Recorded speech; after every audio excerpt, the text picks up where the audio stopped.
गिरिराज जी क्यों कहा गया गोवर्धन जी को? इनकी उत्पत्ति कैसे हुई और गिरिराज जी महाराज की क्या महिमा है?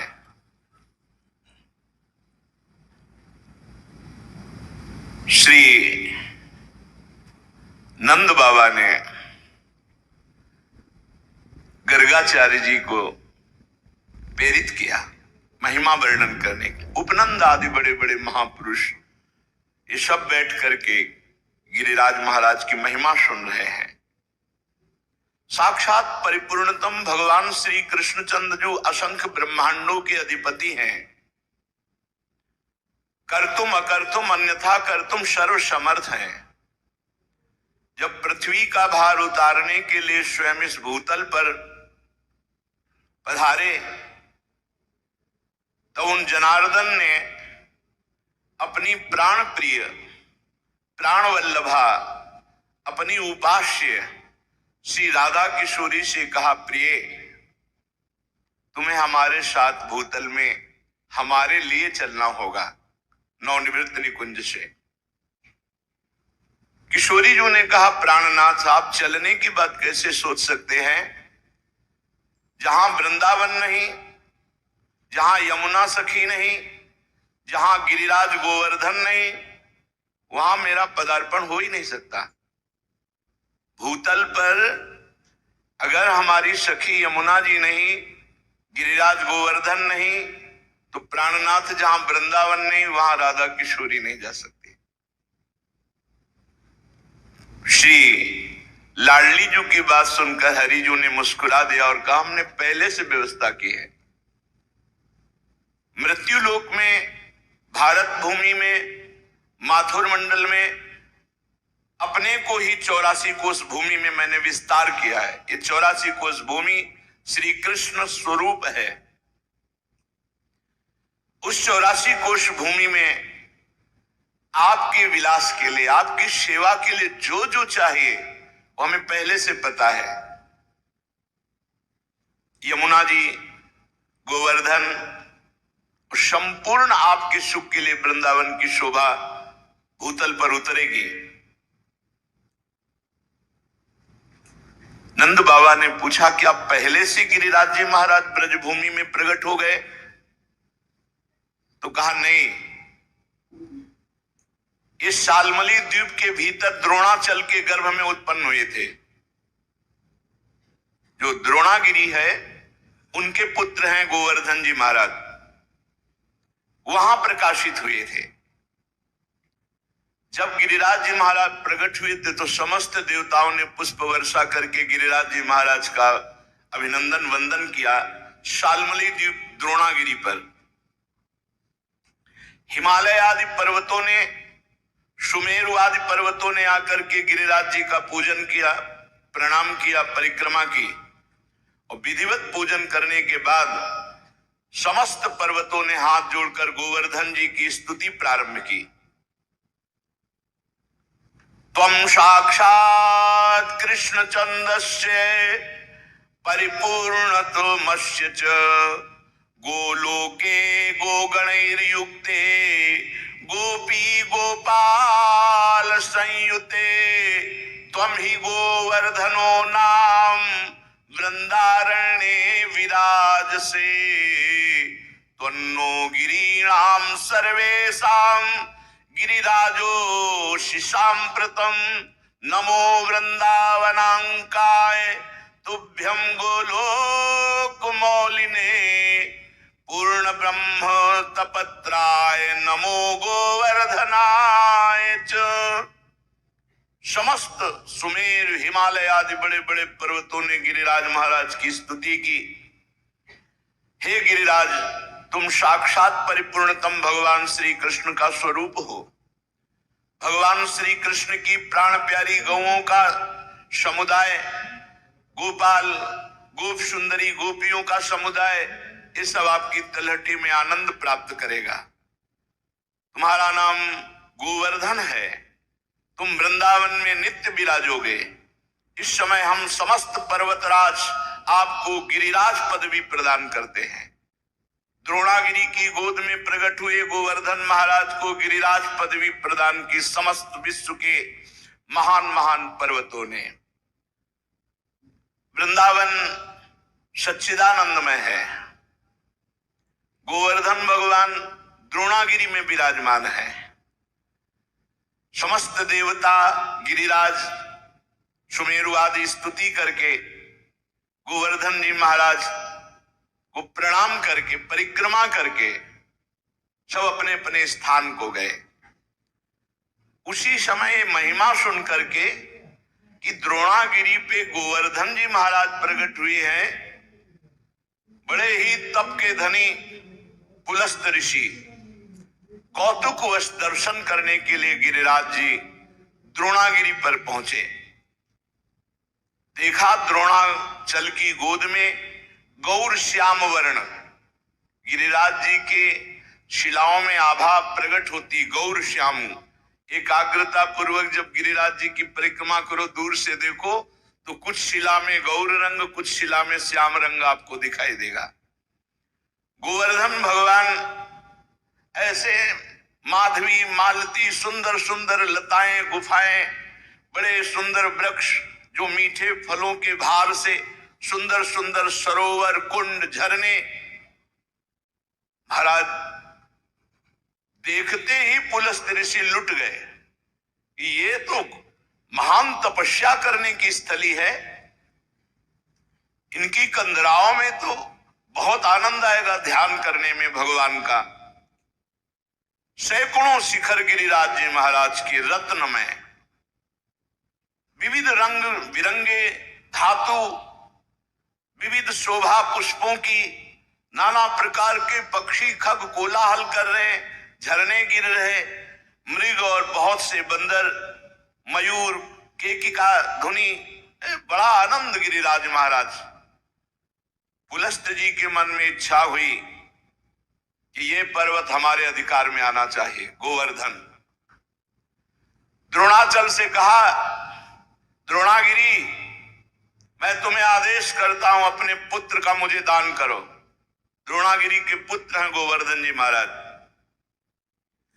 तुम पर्वतों के स्वामी हो, तुम्हारा बड़े बड़े ऋषि मुनि तपस्या के द्वारा आदर करते हैं, तुम बड़ी औषधियों के पुंज हो, दिव्य औषधियां तुम में प्रकाशित होती है। जब लक्ष्मण जी को वीर घातनी शक्ति मेघनाथ ने मारी थी तो यहीं से औषधि, तो हनुमान जी महाराज को लगा कि कौन सी औषधि है, क्योंकि उन्होंने बताया प्रज्वलित तेजोमयी, तो कालने मैंने साफ प्रज्वलित तेजोमय कर दी थी कि हनुमान जी भ्रम में पड़ जाए। लेकिन बुद्धिमान अग्रगण्यम बलवताम वरिष्ठम, पूरा द्रोणागिरी उखाड़ लिया, जो मन आवे सो छांट लो औषधि। तुम औषधियों से संपन्न हो। मैं काशी में गिरिराज जी को विराजमान करूंगा, क्योंकि मैं काशी वास करने वाला हूं और मैं याचना ही नहीं कर रहा, आदेश दे रहा हूं। अगर ना तो साफ, मेरा कोई प्रयोजन नहीं है, मैं तपस्या करूंगा गोवर्धन की शोभा देख करके, ऐसा मेरे मन में आया। भगवान विश्वेश्वर की महानगरी परम पवित्र मोक्ष प्रदायिनी काशी में जाकर गिरिराज गोवर्धन को विराजमान करेंगे।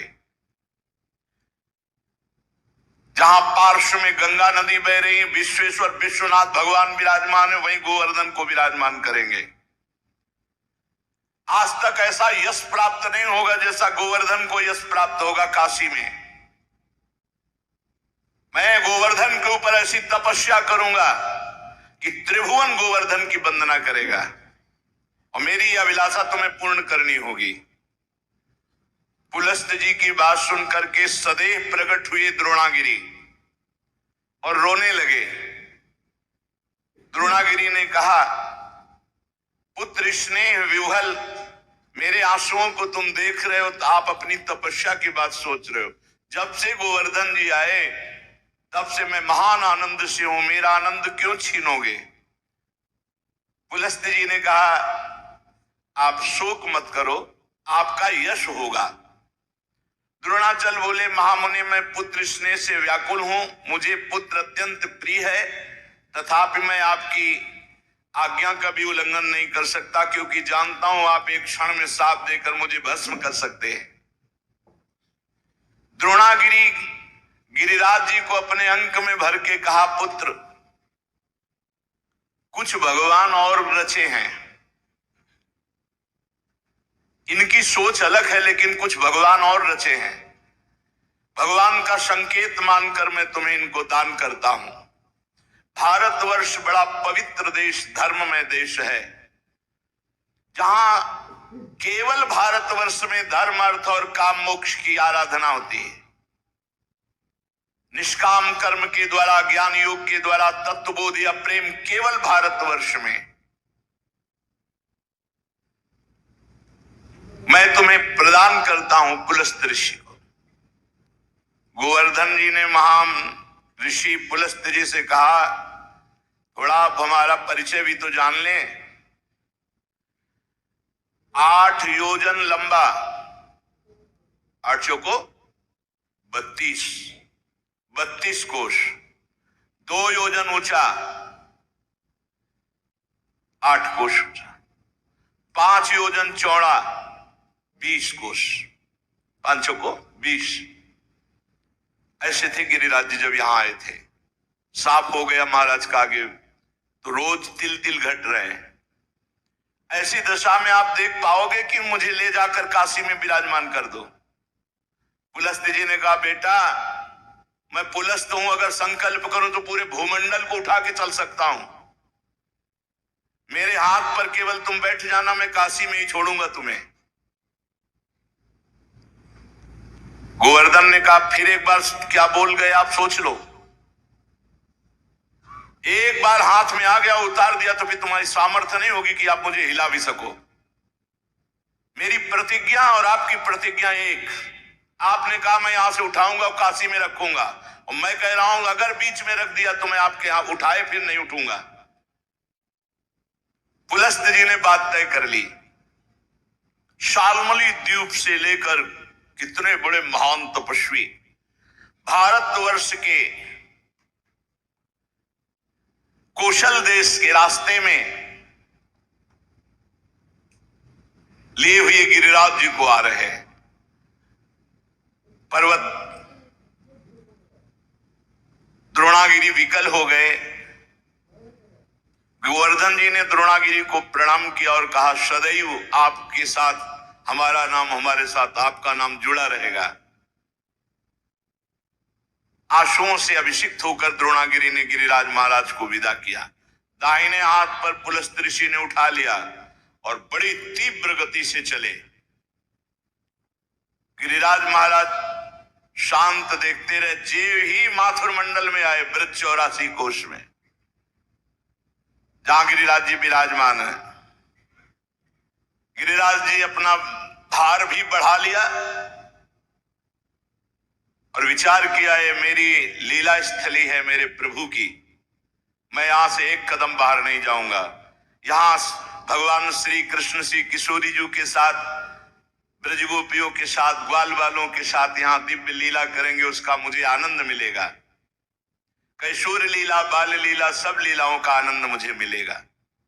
इतना ही नहीं, मेरे ऊपर दान लीला, मान लीला, ये सब प्रभु करेंगे। मैं एक कदम यहां से नहीं जाऊंगा ब्रजभूमि से। जहां किशोरी जी के साथ प्रभु अपने चरणों से विहरण करेंगे, वहां छोड़कर मैं अब कहां जाऊं। गिरिराज गोवर्धन इतने भारी पड़ गए कि मुनि का हाथ ऐसा लगा कि टूट जाएगा, और साथ में बड़ी जोर की लघुशंका लगी। गिरिराज महाराज की लीला, भार तो तप बल से रोक रहे थे, लेकिन लघुशंका तप बल से कहां तक रोके। वो बात थी कि अगर रख दिया तो भी तुम्हारी ताकत नहीं कि उठा सको।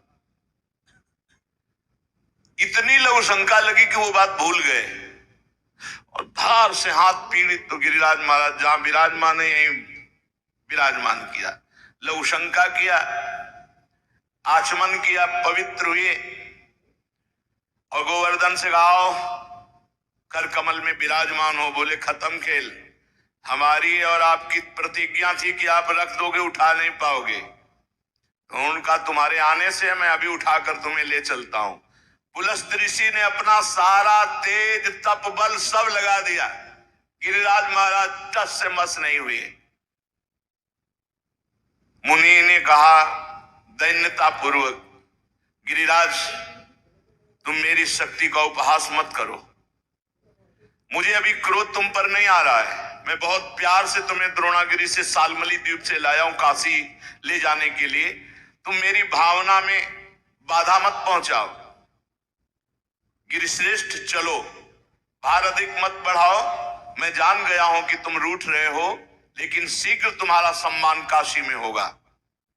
गोवर्धन जी ने कहा मेरा दोष नहीं है, आपने कोई मुझे यहां स्थापित नहीं किया है कि आप हमको लाके यहां से स्थापित किया। हमारी प्रतिज्ञा थी धरना मत बीच में, क्यों रख दिया बीच में? कोई लोग शंका, इसके हम जिम्मेवार थोड़ी है।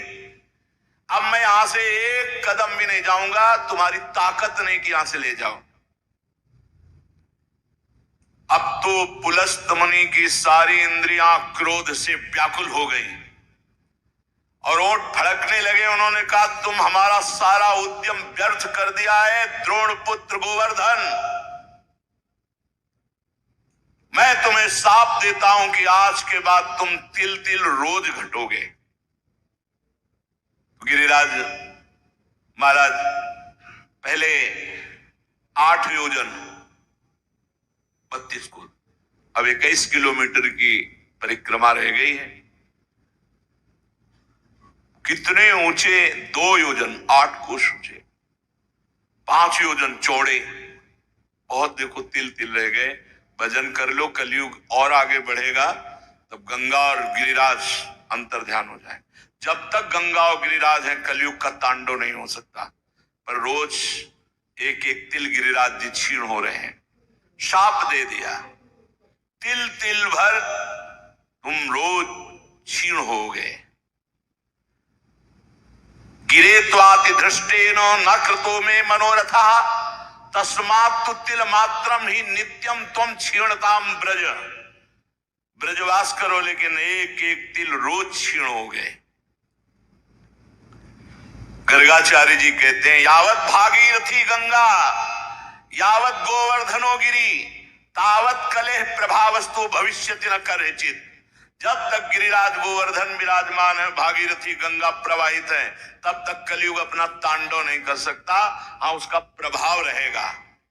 तांडव शब्द से मतलब है भ्रष्टाचार ही भ्रष्टाचार, भ्रष्टाचारा सब संसारा धर्म सुने नहीं काना कलिकाल बिहाल की मनुजा नहीं माने को अनुजा तनुजा। ऐसा भ्रष्ट आचरण, न कहीं स्वाहा न स्वधा न राम न कृष्ण न हरि, और बिल्कुल भ्रष्टाचार। तब भगवान कल की रूप में आकर दुष्टों का संहार करके फिर नवीन शांति की स्थापना करेंगे।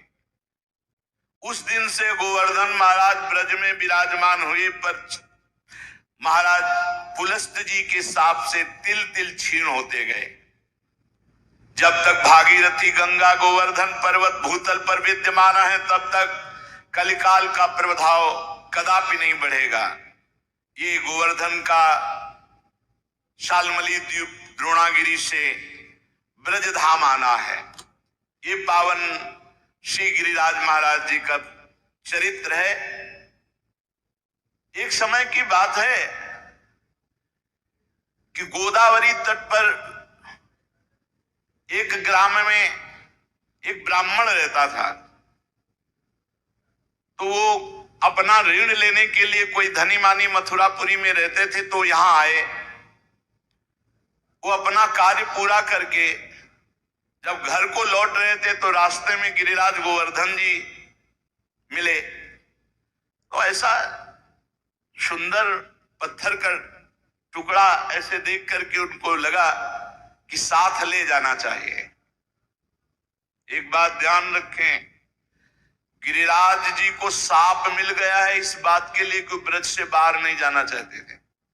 और अगर किसी ने गिरिराज जी को ब्रज से बाहर ले जाने की चेष्टा की तो साप का अधिकारी होगा, अपने आप उसका पतन शुरू हो जाएगा।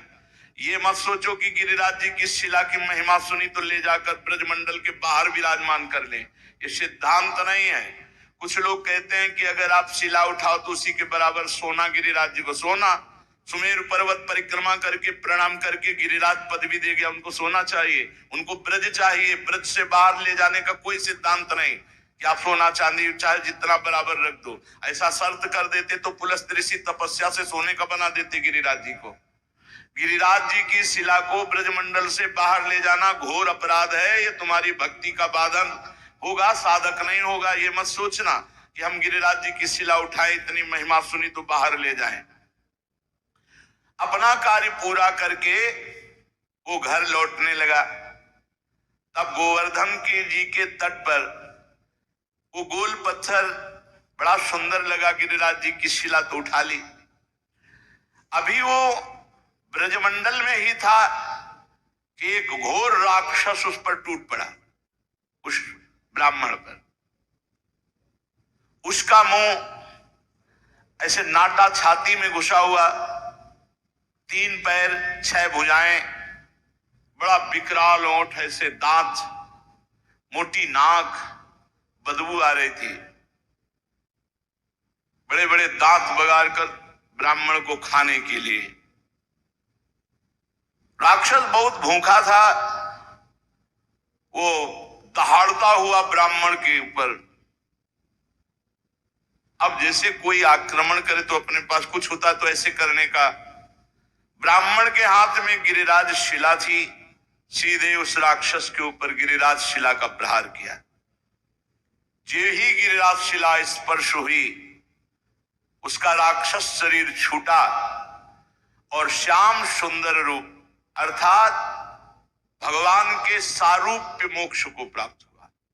जैसा भगवान श्याम सुंदर का रूप, वैसा रूप, विशाल नेत्र, प्रफुल्ल कमल दल के समान बनमाला धारण किए हुए, पीतांबर मुकुट, कानों में कुंडल, एक हाथ में वेद।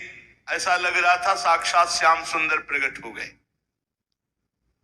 जब वो दिव्य रूपधारी हो गया और ब्राह्मण देवता के आगे घुटने टेक दिए और कहा, हे ब्राह्मण श्रेष्ठ, तुमने मुझे आज निष्पाप कर दिया। आज तक मैं निष्पाप नहीं हो पाया महामते। मेरी राक्षस योनि न जाने कितने समय से थी और मैं कब तक भोगता, लेकिन ये तुमने गिरिराज जी की शिला से जो प्रहार किया, मेरे सारे पाप नष्ट हो गए। तुम्हारे सिवा दूसरा कोई ऐसा नहीं जो मेरा उद्धार कर सकता। ब्राह्मण बोला, पहले तो भयंकर रूप में, अब इतने सुंदर रूप में मैं आश्चर्य में पड़ गया हूं। मेरे में तो कोई सामर्थ्य नहीं है, मेरे द्वारा तुम्हारा उद्धार कैसे हो सकता? मैंने तो कोई संकल्प भी नहीं किया। और एक पाषाण का क्या ऐसा फल हो सकता है कि उसके स्पर्श से तुम भगवान का स्वरूप हो गए? उसने कहा, ब्राह्मण, ये साधारण पाषाण नहीं है, ये गिरिराज गोवर्धन की शिला है जो साक्षात भगवान हरि का रूप है। अरे इसके दर्शन मात्र से कृतार्थ हो जाए जीव। जो गंधमादन की यात्रा करके बड़ी तपस्या पूर्वक फल की प्राप्ति नहीं की जा सकती, वो गिरिराज जी के दर्शन मात्र से और परिक्रमा से कोटि गुना पुण्य प्राप्त किया जा सकता है। गंधमादन पर्वत पर तपस्या करके जो फल प्राप्त नहीं किया जा सकता, उससे करोड़ गुना फल गिरिराज जी की परिक्रमा, गिरिराज जी के दर्शन से। अब देख लो, राक्षस था, गिरिराज जी के स्पर्श से श्याम सुंदर रूप हो गया। उस जो भगवत स्वरूप बना हुआ है, वो बोला, मलयाचल पर 1 भार स्वर्ण का दान करने से जिस पुण्य फल की प्राप्ति होती है, गिरिराज महाराज में 1 बार लौट जाने से उस फल की प्राप्ति होती है। रज में लौट गए, इस सुख को कौन जाने। वृंदावन की गुणन सुन हित सो रज में लोट, जे सुख को पूजत नहीं मुक्ति आदि सतकोट। ये यहाँ का लाभ है। अरे भाई, रज में लूटो, आचमन करो, बैठ के भजन करो, कीर्तन करो। जो मंगल प्रस्थ पर्वत पर ब्राह्मणों से वेद पाठ करवा करके उनको दक्षिणा दे, भगवान विष्णु के शास्त्र नाम का पाठ करवावे, वो जो फल प्राप्त होता है वो गिरिराज जी की तलहटी में बैठ के थोड़ी देर नाम कीर्तन करने से प्राप्त हो जाता है। थोड़ी देर भगवान नाम कीर्तन गिरिराज जी की तलहटी में, अरे लाभ लो भाई, ब्रजमंडल में आए हो जरूर जाना गिरिराज जी। बस नशा वशा गंदी बातें मत करो, उपवास करके दर्शन करो। एक दिन उपवास करके देखो, सारे पाप नष्ट हो जाएंगे। मानसी गंगा में स्नान करो, राधा कुंडाचमन, कृष्ण कुंडाचमन, रज में लोटो परिक्रमा। कितना मंगलमय देश है ब्रज 84 कोस। गिरिराज जी के समान पुण्य प्रदान करने वाला कोई भूमंडल पे दूसरा तीर्थ नहीं है। ऋषभ पर्वत, कूटक पर्वत, कोलक पर्वत, सोने से मड़ी हुई सींग वाली 1 करोड़ गौओं का दान करने से जो फल मिलता है, गिरिराज गोवर्धन की संपूर्ण तीर्थ स्थली के दर्शन मात्र से प्राप्त हो जाएगा। जैसे बताए गए जो तीर्थ स्थलियां, इनमें भ्रमण किए, ब्रजवासियों से पूछ ले, वो बता देंगे कि अमुक जगह एक परिक्रमा जो रोड वाली है, उसमें तो आप ज्यादा दर्शन आदि का लाभ नहीं ले सकते, लेकिन अंदर वाली जब परिक्रमा करेंगे और एक ब्रजवासी कोई गाइड करने वाला हो, तो वो सब ये छुपे हुए जो तीर्थ स्थल है सबके दर्शन करा देंगे। गोवर्धन पर्वत की यात्रा करने से 1 करोड़ सोने से सींग बढ़ाकर गौवें दान करने का जो फल ऋषभ पर्वत, कूटक पर्वत, कोलक पर्वत पर है, वो गिरिराज जी की यात्रा मात्र से पूर्ण हो जाता है। ऋषिमुख, सहगिरि, देवगिरि की संपूर्ण यात्रा और पृथ्वी की पूरी परिक्रमा करने का जो फल है, उससे करोड़ गुना फल गिरिराज जी की लूट लूट करके प्रदक्षिणा करने से प्राप्त हो जाता है, अर्थात दंडवती परिक्रमा से। भविष्य काल में उसका मंगल नहीं हो सकता जो एक बार गिरिराज जी से प्रीति कर ले। जय गिरिराज महाराज। श्री शैल पर 10,000 वर्ष तक जो तप और यज्ञानुष्ठानों का फल मिलता है, गोवर्धन के पुच्छ कुंड में, जहां अप्सरा कुंड है, उछरी की लोठा के पास स्नान करने से वो फल प्राप्त हो जाता है। जो गोवर्धन पर्वत पर उत्तम ब्रजवासी ब्राह्मणों को पवाकर दान देता है, वह स्वर्ग चाहे तो स्वर्ग, भगवान के वैकुंठ धाम को चाहे तो वैकुंठ धाम की प्राप्ति होती। धन होए ना तो ये लाभ लेना चाहिए। भगवान के तीर्थों धामों में जाकर के भूखों को भोजन देना चाहिए, पूज्य जनों को कुछ दक्षिणा भोजन ऐसे करना चाहिए। भगवान दिए हो तो करना चाहिए।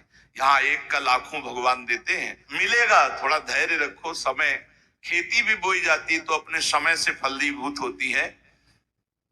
चित्रकूट पर्वत पे रामनवमी के दिन पयस्वनी मंदाकिनी में, वैशाख की तृतीया को पारियात्र पर्वत पर, पूर्णिमा को कुकुराचल पर और द्वादशी को नीलाचल जगन्नाथपुरी में, सप्तमी को इंद्रकील पर्वत पर जो दर्शन करने से पुण्य होता है, परम लाभ होता है, गोवर्धन गिरिराज जी में किसी एक कुंड में स्नान करने से उसका फल प्राप्त हो जाता है। किसी एक कुंड पर बड़ा योग लिखे हुए है कि जैसे बृहस्पति के सिंह राशि पर स्थित होने पर गोदावरी में, कुंभ राशि पर हरिद्वार में, पुण्य नक्षत्र पुष्कर में, सूर्य ग्रहण कुरुक्षेत्र, चंद्र ग्रहण काशी में, एकादशी के दिन शुकर तीर्थ में, कार्तिक पूर्णिमा को गढ़मुक्तेश्वर में, जन्माष्टमी के दिन मथुरा जेल में, द्वादशी के दिन खांडोवन में, कार्तिक पूर्णिमा को वेंकटेश्वर नामक महावट, मकर संक्रांति तीर्थराज प्रयाग में, वैधृति योग परिस्मृति, रामनवमी के दिन अयोध्या में। ये जो यात्रा करने पर फल प्राप्त होता है, गिरिराज जी की शिला का जल से अभिषेक, दुग्ध से अभिषेक, गिरिराज जी की शिला का पूजन करने से वो सब फल प्राप्त हो जाता है। जो भगवान श्री कृष्ण में मन लगाकर उद्धव कुंड, गोविंद कुंड, इसमें स्नान करता है, श्री कृष्ण के सारूप्य पद को प्राप्त होता है। हमारे गोवर्धन पर्वत पर जो मानसी गंगा है, बहुत पवित्र है। मानसी गंगा बहुत पवित्र, अनुभव की बात कह रहा हूं। अभी बार बार हम जब गिरिराज जी की बात करेंगे तो मानसी गंगा की बात करेंगे। सैकड़ों राजसूय यज्ञ करने वाला उतना पवित्र नहीं हो सकता जितना मानसी गंगा में स्नान करने से गिरिराज जी का दर्शन स्पर्श महान पुण्यात्मा को प्राप्त होता है। यदि आपको विश्वास ना हो तो देखो, मैं महापापी हूं। गोवर्धन की शिला स्पर्श मात्र से मैंने भगवान श्री कृष्ण के स्वरूप को प्राप्त कर लिया। उस भगवत स्वरूप की बात सुनकर के ब्राह्मण को बड़ा विस्मय हुआ। गिरिराज जी के प्रभाव को जानकर बार बार पुलकित हुआ। फिर ब्राह्मण ने पूछा, इस समय तुम दिव्य रूप में हो, पहले तो मुझे राक्षस रूप में दिखाई दिए। तो सिद्ध ने कहा, मैं पूर्व जन्म में एक धनी वैश्य था, समर्थ था, खूब धन संपत्ति हमारे पास थी और रूपवान था। तो मैं दूसरी स्त्रियों के साथ व्यभिचार करना, जुआ खेलना, मदिरा पीना, आगे चल करके वैश्यागमन करना और मदिरा में उन्मत्त होकर हिंसा करना, माता पिता पत्नी सबको मारना फटकारना। एक दिन मैंने ऊब करके अपने माँ बाप को जहर देकर मार डाला और पत्नी की तलवार से काटकर हत्या कर दी और स्वच्छंद रूप से फिर वैश्यागमन आदि अपराध करता रहा। लूटपाट का काम करने लगा क्योंकि धन की आवश्यकता थी। एक दिन मैं बहुत स्वर्ण के आभूषण लूट कर लाया तो वैश्या ने मुझे जहर खवाया, गले में फांसी लगाई और मौत के घाट उतार कर कुएं में फेंक दिया। गंदे आचरण वाले की गंदी ही गति होती है। अब मैं महापातकी यमदूतों के मुदगरों से पीट पीट कर बांध कर नरक ले जाया गया, कुंभी पाक नरक में डाला गया। एक मनवंतर तक नरक भोगने के बाद मुझे तप्त सूर्मी नामक नरक में डाला गया। ऐसे मैं न जाने कितने नरकों को भोग कर फिर राक्षस बना। भारतवर्ष में कर्म वासना के अनुसार मेरा राक्षस योनि प्रकट हुई। कितने नरक भोगने के बाद, बहुत होश में, हर कर्म बिना दंड दिए नहीं जाएगा। 10,000 वर्ष से मैं भूखा तड़प रहा हूं, मारा मारा घूम रहा हूं 10,000 वर्ष से।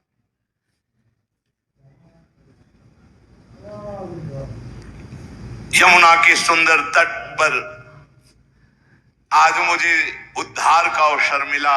आपने जो गिरिराज जी की शिला मुझे मारी, उससे मैं भगवत स्वरूप हो गया। आज ब्रजभूमि को मैं बार बार नमस्कार करता हूं। जिस ब्रजभूमि में मैं भूखा तड़पता पापी तुम्हें खाने के लिए, लेकिन तुम्हारे द्वारा गिरिराज जी के स्पर्श से साक्षात श्री कृष्ण स्वरूप हो गया हूं। इस प्रकार वार्ता हो ही रही थी कि भगवत धाम से एक विमान उतरा जो सहस्त्रों सूर्यों के समान तेजस्वी था। 10,000 घोड़े जुते हुए थे और महान ध्वनि हो रही थी। उसमें भगवत पार्षद आए और ब्राह्मण के देखते देखते उस सिद्ध को, जो राक्षस था अब भगवत स्वरूप हो गया था, विमान में बैठाला और भगवान के धाम को ले गए। निकुंज विलासी श्री प्रिया प्रीतम की पावन प्रेम स्थली, क्रीड़ा स्थली है। श्री गिरिराज महाराज, नंदगांव, बरसाना, ये सब महान महान तीर्थराज। प्रयाग भी यहाँ आकर अपने पापों का प्रायश्चित करते हैं। जो तीर्थों से पाप इकट्ठा करते हैं उनको यहाँ भस्म करते हैं आकर। इसलिए हम सब सौभाग्यशाली जो हमें ब्रजभूमि में आने को मिला, वास मिला। अब हम अपने जीवन को ऐसी एक धारा में देखो, जो कर्म करोगे उसका आपको फल भोगना पड़ेगा। चरित्र सुन करके भयभीत होना चाहिए और भगवान की शरण में जाना चाहिए और वो उपाय करना चाहिए जिससे हम निष्पाप हो जाएं, हमें दंड भोगने को ना मिले। हमें कम से कम अगला जन्म मिले तो सुअर कुत्ता का ना मिले, फिर मनुष्य जन्म मिले और हम साधना करके भगवान की प्राप्ति करें। मनुष्य जीवन बड़ा दुर्लभ है। दुख की निवृत्ति के लिए कोई भ्रमित मत होना, बार बार आपसे कह रहे हैं। जब तक आप स्वयं अनुष्ठान नहीं करेंगे, स्वयं भजन नहीं करेंगे, तब तक आपके दुख को कोई मिटा नहीं सकता, नहीं मिटा सकता। का हिमवंत मुनीस सुन जो कुछ लिखा लिखा, देव दनुज नर नाग मुनि को न मेटन हार। बेकार का इधर उधर मत फंसो, स्वयं सत्संग सुनो, विवेक के द्वारा अच्छे आचरण करो, नाम कीर्तन करो, भगवान की चर्चा कहो, भगवान की चर्चा सुनो, और दूसरे में भगवत भाव करके उनका मंगल सोचो। दूसरों का मंगल सोचने वाला स्वयं मंगलमय हो जाता है, और दूसरों का मंगल करने वाला स्वयं अमंगल रूप हो। देखो राक्षस रूप हो गया, माता पिता को मारा, पत्नी को मारा, तो घोर राक्षस बने। और मरे कैसे? जहर खवा के गला घोंट के अंधे कुएं में फेंक दिए गए, और हजारों वर्ष मनवंतर को मतलब तो बहुत होता है, ऐसे नरकों को भोग कर फिर राक्षस बने। हम लोग ब्रजमंडल में आए, सत्संग सुने। अब हमारा जीवन नीचे नहीं गिरना चाहिए, हमारी उन्नति होनी चाहिए, और वो होगी नाम जप से। रज का सेवन करो, चरणामृत पियो। बहुत बड़ी सामर्थ्य रोज चरणामृत पीने में है। अकाल मृत्यु हरणम सर्वव्याधि विनाशनम श्री कृष्ण पादोदकम पीत्वा पुनर्जन्म न विद्यते। खूब चरणामृत पान करके नाम जप करते हुए